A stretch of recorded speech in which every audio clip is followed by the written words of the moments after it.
สบายดีลูกค้ามื้อนี้ผู้ใดที่ซื้อแท็บเล็ตนำพวกเฮาไปเนาะแล้วยังเข้าMicrosoft Office บ่ได้เนาะมื้อนี้เฮาสิมาแนะนำวิธีในการเข้าเนาะก่อนอื่นหมดเฮาก็ต้องเข้าที่ Microsoft Office เนาะตัวนี้เลย Microsoft Office นะ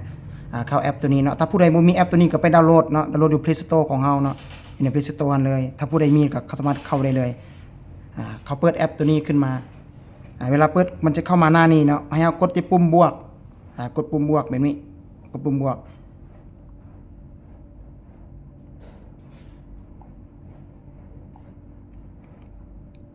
ให้เอากดที่ปุ่มบวกตัวนี้เนาะแล้วมันจะขึ้นมาหน้านี้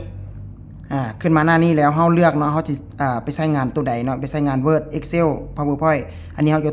ยกตัวอย่างเข้าไปพิมพ์เอกสารอยู่ Word เนาะให้เข้าตัวนี้แล้วให้เข้าไปที่เอกสารตัวหมายบวกตัวนี้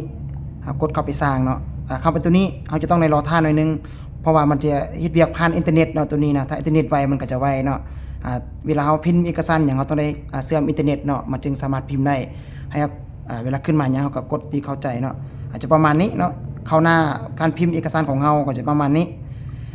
ตัวนี้ก็คืออย่างเอาจะปิดขึ้นก็ปิดได้เนาะเอาอยากเปิดลงก็เปิดแท็บอยู่นี่เนาะอันนี้ก็คล้ายๆกับคอมพิวเตอร์แล้วบางอันเนาะอันนี้ก็เวลาเข้าไปพิมพ์ก็จะประมาณนี้ตัวอย่างเราจะเข้าไปพิมพ์จัดเจียพิมพ์เปลี่ยนภาษาอยู่คีย์บอร์ดเนาะก็เฮาซ่อนไปแล้วเนาะอันนี้ก็พิมพ์ภาษาลาวเนาะทดลองเนาะสบายดีตัวอย่างแบบนี้เนาะเวลาขึ้นมาแบบนี้เฮากดยกเลิกเนาะตัวนี้นะ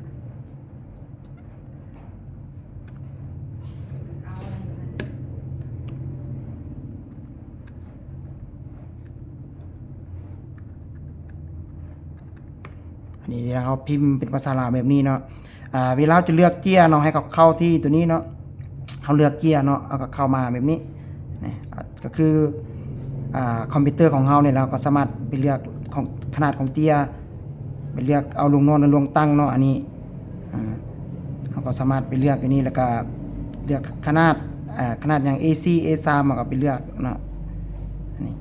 ก็สามารถเลือกแบบนี้เนาะแต่หลังจากเขาพิมพ์แล้วเนาะวิธีการเซฟเนาะมันก็คือคอมพิวเตอร์แหละเขาเข้าที่ไฟล์มันจะมาหน้านี้เนาะให้เอาที่เข้าที่บันทึกเป็นถ้าเป็นภาษาอังกฤษมันจะเป็นว่า save as เนาะให้เอากดที่ save as มันจะเข้ามาหน้านี้ตัวนี้นี่เขาจะเซฟอยู่ในไซต์เนาะถ้าเขาเสียบ USB เข้าไปมันก็จะขึ้น USB มาให้เราบันทึกอันนี้เขาจะเซฟอยู่ในอุปกรณ์เครื่องนี้เขาก็คลิกตัวนี้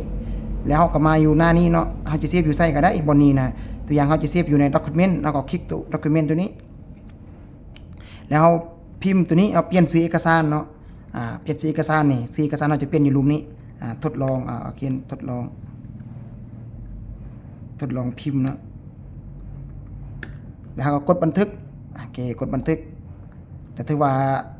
เอาออกได้เลยนี่ถือว่าเอกสารของเฮานี่มันจะมาอยู่นี้มันจะมาอยู่นี้ถ้าเฮาจะลบออกเฮาก็สามารถลบออกได้อยู่นี่นะอยู่นี่ลบออกบ่เป็นหยังมันจะไปอยู่ในบนเฮาเซฟอยู่ในโฟลเดอร์เฮาพุ่นคือตัวนี้เฮาก็ลบออกก็ได้อยู่นี่นะบ่เป็นหยังลบออกแล้วเฮาวิธีเข้าเปิดเบิ่งเอกสารเฮาก็สามารถเข้าไปที่ไฟล์เนาะไปที่ไฟล์ไปเลือกไฟล์ตัวจัดการไฟล์ตัวนี้เนาะตัวจัดการไฟล์เฮาคลิกไปมาบนนี้เรากดเข้าไปเลยเฮาไปเลือกตัวด็อกิเมนต์บนเฮาเนี่ยด็อกิเมนต์เฮาไปเซฟไว้เมื่อกี้เนี่ยมันจะขึ้นมาเนี่ยทดลองพิมพ์ตัวนี้แล้วเฮาคลิกเปิดปุ๊บมันจะขึ้นมาแบบนี้ให้เฮาเปิดเกี่ยวกับ Microsoft ก็เกิดตัวนี้ทุกครั้งเอาก็กดที่ทุกครั้งเวลาเขาไปเปิดเอกสารที่ว่าเฮาเซฟไว้เนาะจะได้ทดลองรอทานหน่อยนึงมันก็จะขึ้นมาเอกสารที่เฮาพิมพ์เมื่อกี้มันอยู่ในนี้เฮาก็สามารถบนนี้เฮาสามารถกดปิดขึ้นเปิดลงได้เนาะตัวนี้เนาะก็จะประมาณนี้เนาะเวลาการเข้าพิมพ์เอกสารถ้ามีเอกสารที่มาจาก USB บอกอยู่นะเฮาสามารถเสียบเข้าไปนี่แล้วเฮาก็สามารถก๊อปเข้ามาอยู่ในตัวจัดการไฟล์แล้วก็สามารถเอาดึงไฟล์มาพิมพ์มาแปลงได้เนาะก็ประมาณนี้เนาะวิธีในพิมพ์หรือว่าพิมพ์มีทั้ง Excel อย่างก็คือกันเนาะอันนี้ก็คือกันเบิดเนาะ Excel เอาก็เข้าบน Microsoft Office เข้า Microsoft Office แล้วกดบวกพิมพ์ Excel ว่าก็กด Excel กดแบบนี้ก็สามารถพิมพ์ซอง Excel ได้เนี่ยเราจะขึ้นมาแบบนี้เราก็สามารถใช้งานได้สามารถพิมพ์อยู่ในห้องไหนก็ได้สามารถสร้างตารางสร้างอย่างได้สมมติสร้างตารางได้ างตารางเปลี่ยนภาษาสร้างตารางได้2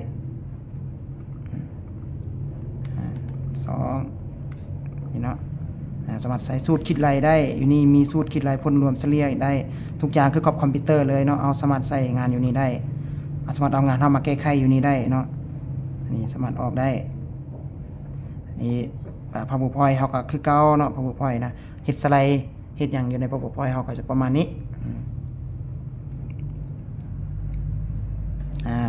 นี่เฮาก็สร้างสไลด์เนาะสามารถกดเลือกในการสร้างสไลด์โครงร่างของเฮาสามารถเลือกสไลด์แบบใดมีอยู่นี่ครบเลยออกแบบสามารถใช้งานได้หมดอยู่ในนี้อันนี้ก็เซฟวิธีเซฟก็คือกันเนาะเอาเข้าไปที่เซฟแอดบนนี้สามารถไปเซฟคือกันหมดเนาะจะนี้เป็นชื่อไฟล์เฮาก็สามารถเปลี่ยนชื่อไฟล์เฮาอยู่นี่ได้อยู่บนนี้เนาะเปลี่ยนชื่อไฟล์มันจะขึ้นมาแบบนี้ก็สามารถเปลี่ยนชื่อไฟล์เฮาใส่แล้วก็สามารถกดเซฟประมาณนี้เนาะวิธีการใช้งานนะ